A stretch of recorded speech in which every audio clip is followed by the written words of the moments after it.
যারা 100 গাড়ি নিয়ে ইলেকশন ক্যাম্পেইন করতে যায় তারা কি করবে সেটা আমরা ভালো বুঝি। আওয়ামী লীগ কখনোই গণতন্ত্র বিশ্বাস করত না। আওয়ামী লীগ সবসময় গণতন্ত্রকে ধ্বংস করেছে। সুতরাং আওয়ামী লীগকে আর কোন গণতান্ত্রিক সুবিধা দেওয়ার কথা আমরা চিন্তা করতে পারি না। প্রথম নারী মুক্তিযোদ্ধা যে কেউ থাকে সেটা হচ্ছে দেশনেত্রী বেগম খালেদা জিয়া। কত ধৃষ্টতা তাদের যে তারা জিয়াউর রহমানকে নিয়ে পর্যন্ত প্রশ্ন করে, ধিক্কার তাদেরকে।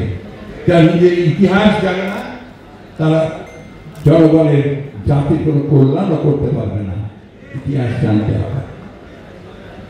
আজকে একটা ভিন্ন প্রেক্ষিতে এই আমাদের স্বাধীনতা দিবস পালন করতে হচ্ছে। জিয়াউর রহমান সেই মানুষ যিনি সেনা কন্টেনমেন্ট থেকে এসেছিলেন, সৈনিক ছিলেন।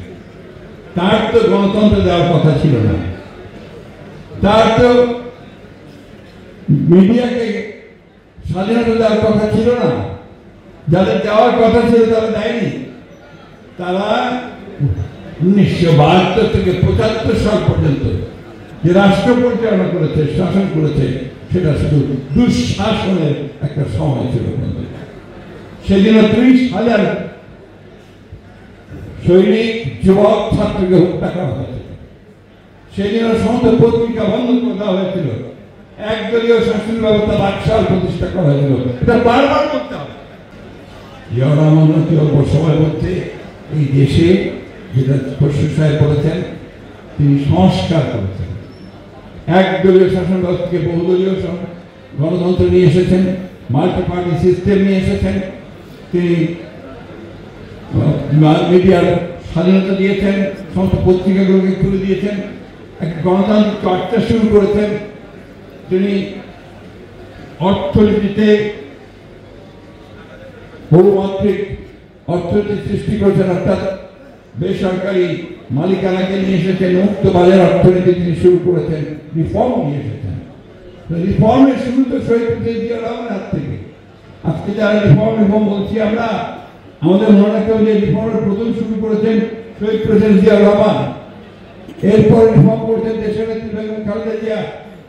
তিনি সংসদীয় গণতন্ত্র করেছেন এবং যখন জনগণের দাবির প্রেক্ষিতে তিনি তত্ত্বাবধায়ক সরকারের বিধান কনস্টিটিউশনের সঙ্গে মিশ্রিত করেছেন। এতগুলো মৌলিক সংস্কার কিন্তু এই বিএনপির হাত দিয়ে গেছে। আজকে আবার 2022 সালে বিএনপি 31 দফা সংস্কারের কর্মসূচি দিয়েছে। আমার এক ভাই এখানে বলছিল যে সংস্কার কোথায়? সংস্কার তো আপনার জানার কথা। আপনার দলই দিয়েছে সংস্কার, 31 দফা সংস্কার। এটা বলতে হবে আপনাকে। 31 দফা সংস্কার আমার দল দিয়েছে, আমার নেতা তারেক রহমান সাহেব।